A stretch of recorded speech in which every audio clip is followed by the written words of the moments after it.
Every time the man returns to his hometown to visit his elderly mother, he brings a few bricks. He places the bricks in the yard and tells his mother that once there are enough, he will build her a new house so she can live a happy life. He then finds various excuses to ask his mother for money. Unaware of being deceived, the mother, while carrying vegetables to sell, accidentally falls to the ground. At that moment, a luxury car passing by stops. The man inside the car quickly takes the woman to the hospital. However, no one expected that this man was actually the woman's eldest son, who had been lost for 20 years. 20 years ago, the woman, heavily pregnant, hurried home after selling vegetables. A sudden sharp pain caused her to collapse to the ground. She then gave birth to twin boys. The woman split the key left by her late husband in half and placed each half on the two boys before passing out. At that moment, a wealthy woman happened to pass by. Seeing the woman collapsed on the ground, she immediately took the mother and her two children to the hospital. The doctor said that one of the boys had a congenital heart condition that could only be treated in a hospital in the provincial capital. The wealthy woman took the child to the best hospital. When the woman woke up, she only saw one child and couldn't find her eldest son anywhere in the hospital. 20 years later, the oldest son has taken over his adoptive mother's company and has become its CEO. Before passing away,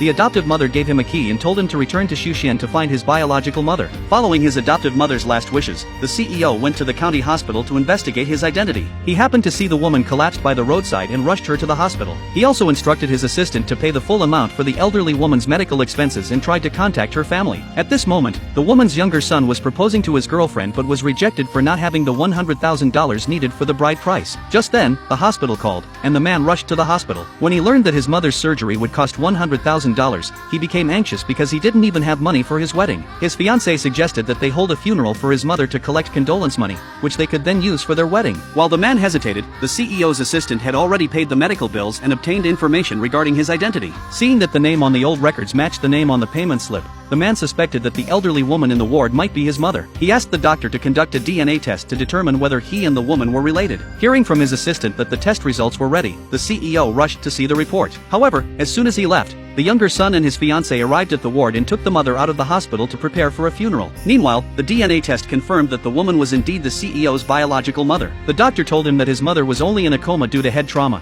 so the CEO decided to wait for her to wake up. But when he and his assistant returned to the ward, they found that the mother was gone. He questioned the nurse, asking where his mother had gone. Upon learning that the woman had been taken away by her younger son, the CEO ordered his assistant to drive to his mother's home immediately. At this moment, the younger son was